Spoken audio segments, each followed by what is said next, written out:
Isso aí, meus queridos da SpaceX, você que está estudando para a prova, vamos agora estudar um assunto de fundamental importância, que é o movimento uniformemente variado.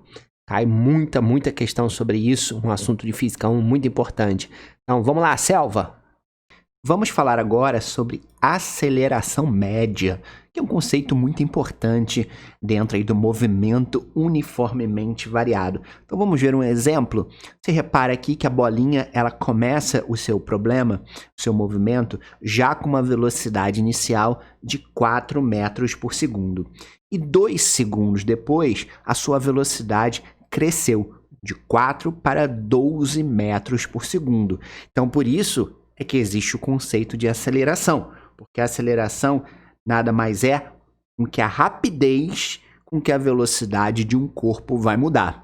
Tudo bem, ela mudou de 4 para 12, mas o quão rápido isso aconteceu? Então é a aceleração que vai dizer o quão rápido foi essa mudança da velocidade do corpo. Então nesse caso, a variação da velocidade foi de 4 para 12.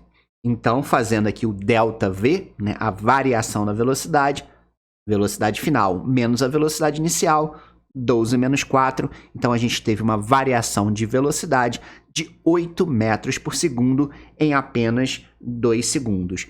Então, está aqui o conceito de aceleração. Ele vai dizer para mim o quão rápido essa velocidade mudou, né? Aqui o ΔT, obviamente, é o intervalo de tempo que aconteceu essa mudança da velocidade. Então, substituindo os valores, a mudança da velocidade foi 8 no intervalo de tempo de 2 segundos, portanto, a aceleração é de 4 metros por segundo ao quadrado. O que isso quer dizer?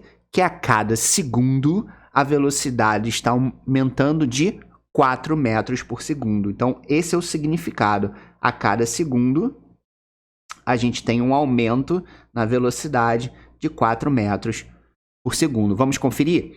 Repara aqui que no instante inicial, a velocidade é 4, não é isso? Isso aqui no tempo inicial, que é o tempo zero. Ok? No tempo zero. Bom, 1 segundo depois, essa velocidade, já que a aceleração ela é 4 metros por segundo ao quadrado, significa que essa velocidade tem que crescer 4. Então, de 4 mais 4, essa velocidade passa a ser 8, certo? E aí, 1 segundo depois, essa velocidade tem que crescer mais 4. 8 mais 4 dá 12. Então, certinho. 2 segundos depois, a velocidade passou de 4 para 12. E por que é metros por segundo ao quadrado? As pessoas sempre têm essa dúvida. Por que aparece esse tal do quadrado aqui na unidade? Porque, olha só, mudança de velocidade ela vai ser medida no sistema internacional por metros por segundo, divididos pelo tempo. E o tempo no sistema internacional é segundos. Então, aqui a gente tem uma fração dividido por um número. Como é que a gente resolve isso? Repete a primeira fração e multiplica pelo inverso da segunda. O inverso de S é 1 sobre S. Então, essa conta fica metros por segundo vezes 1 sobre S, m vezes 1 dá m, e s vezes s vai dar segundo ao quadrado. Vamos falar agora da função horária da velocidade. Vamos olhar essa tabelinha. Essa tabelinha mostra para a gente o quanto a velocidade do corpo está crescendo, porque aqui, obviamente, é um movimento uniformemente variado, a velocidade vai mudar e, consequentemente, eu vou ter a aceleração.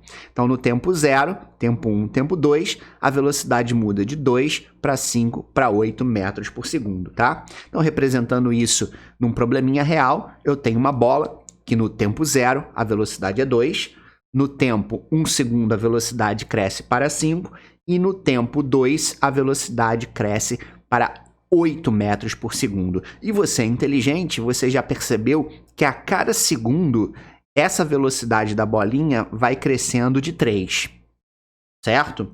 Então, calculando a aceleração, a gente sabe que a aceleração é a mudança da velocidade sobre o tempo, fazendo essa conta, 8 menos 2, que é a variação da velocidade, divididos pela variação do tempo, 2 menos 0, 8 menos 2 dá 6, 2 menos 0 dá 2, então essa conta dá 3 metros por segundo ao quadrado. E claro, esse 3 aqui não é coincidência. Quando eu falo que um corpo tem uma aceleração de 3 metros por segundo ao quadrado, o que isso significa? Que a cada segundo, a sua velocidade ela vai crescer de 3 metros por segundo, que foi exatamente o que mostra a tabelinha, né? A tabelinha mostra que de 1 em 1 segundo, a velocidade está crescendo de 3. Então, por isso que a aceleração é 3, eu não precisaria nem fazer a conta, né? Só teoricamente eu conseguiria descobrir o valor dessa aceleração, ok? E aí eu posso pegar a fórmula original, que é ΔV, velocidade final menos a velocidade inicial, e ΔT, que é o tempo final menos o tempo inicial, e manipular um pouquinho essa equação. Primeiro eu vou passar esse t menos t0 que está dividindo para o outro lado multiplicando. E como a gente faz na maioria dos problemas, um instante inicial, a gente começa a contar o tempo no zero, não é isso? Então a gente vai colocar isso aqui como zero, ok? E aí a gente vai sobrar a aceleração vezes o tempo, igual a velocidade menos velocidade inicial. E passando a velocidade inicial, que é negativa, para o outro lado, ela fica positiva e a gente chega nessa expressão, que é a expressão da função horária da velocidade no move. Ou seja, em qualquer tempo que eu quiser, se eu sei a aceleração e se eu sei a velocidade inicial do corpo, eu consigo descobrir a velocidade que ele vai estar. Nesse exemplo aqui que a gente deu, a gente pode montar essa equação. Qual é a velocidade inicial? A velocidade inicial do corpo é 2. A aceleração desse corpo é 3 positivo. Então, na hora, substituindo esses valores dentro da expressão, está aqui V igual a 2 mais 3t. Por exemplo, se eu quisesse descobrir agora qual vai ser a velocidade no intervalo de tempo, no instante, de 3 segundos. Bom, você é esperto, você já percebeu que por essa aceleração de 3, a velocidade tem que crescer mais 3. Né? Então, se no instante 2 segundos era 8, no instante 3, 8 mais 3 vai ter que dar 11. Mas essa equaçãozinha aqui vai prever e vai calcular isso para a gente para valores mais complexos. Então, se eu substituir aqui, ó, velocidade é igual a 2 mais 3 vezes um instante, que é 3 segundos, vai ficar 2 mais 9, a velocidade ela vai dar 11 metros por segundo. Tá? Exatamente como a gente previu, já que 1 segundo depois, essa velocidade tem que crescer mais 3.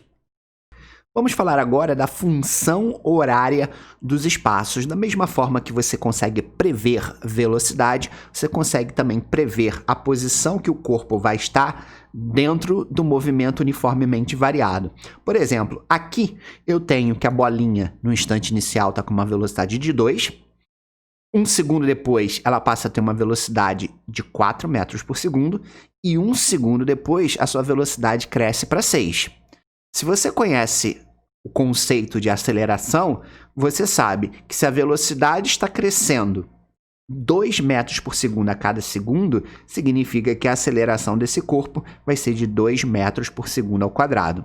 Ok?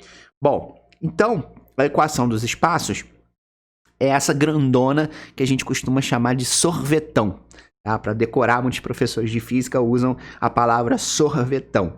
Ok? Então, eu tenho aqui a posição final, que é o S, a posição inicial, que é o S0, o V0, que é a velocidade inicial, o T, que é o tempo, e o A, que é a aceleração, ok? Vamos considerar, então, que nesse exemplo, a bolinha partiu da posição inicial 1 metro. Então, eu posso substituir esses valores dentro da equação e determinar essa equação que vai prever o futuro da minha bolinha baseado nesses dados que a gente tem, ok? Então, vamos fazer isso. Está aqui, ó, posição inicial 1, velocidade inicial positiva vale 2 e a aceleração, como a gente calculou, vale 2 também. Esse 2 dá para simplificar com esse 2 e a gente chega nessa expressãozinha final.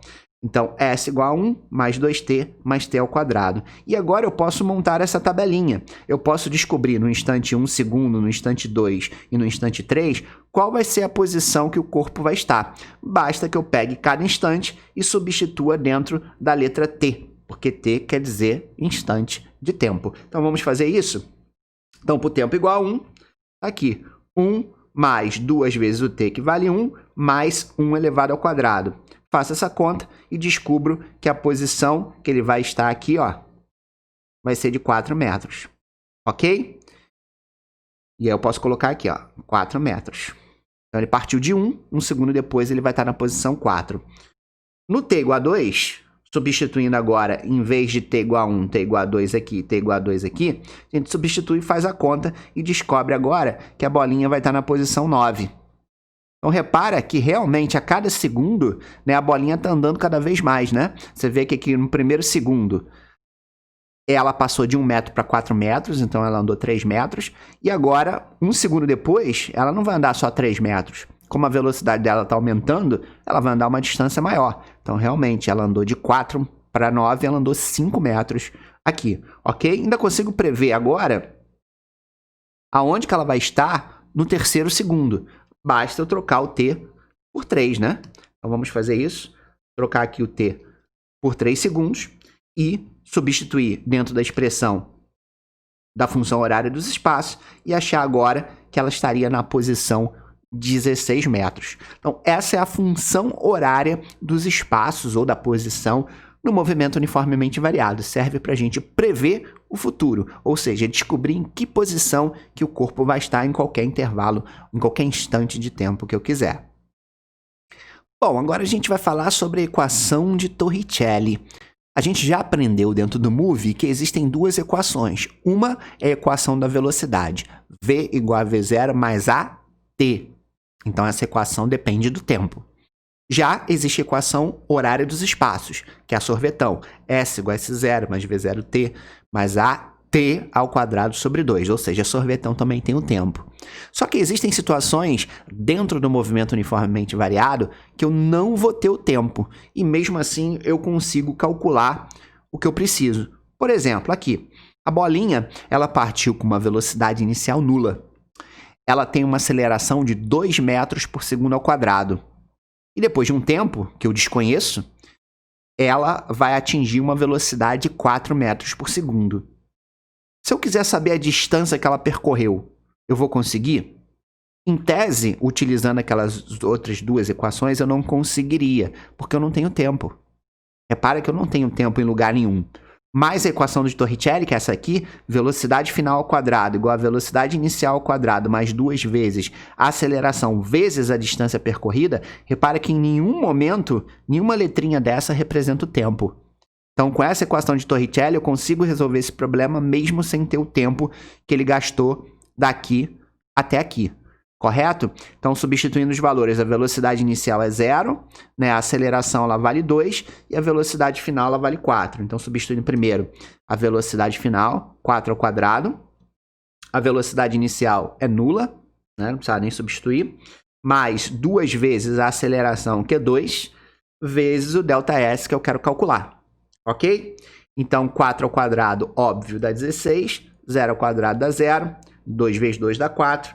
Então, a gente tem 4S. E o 4 que está multiplicando passa para o outro lado dividindo. 16 divididos por 4 dá 4 metros. Então, repara que eu consegui calcular a distância mesmo sem ter o tempo. Então, existem muitas questões, muitos exercícios e probleminhas dentro da física aonde você vai utilizar a equação de Torricelli quando você não tem o tempo dentro do movimento uniformemente variado. Agora a gente vai falar de um teorema, que é um teorema que muita gente esquece, porque é um teorema obscuro, já que ele não é tão utilizado assim, mas claro, a gente precisa saber para resolver certas questões, que é o teorema da velocidade média.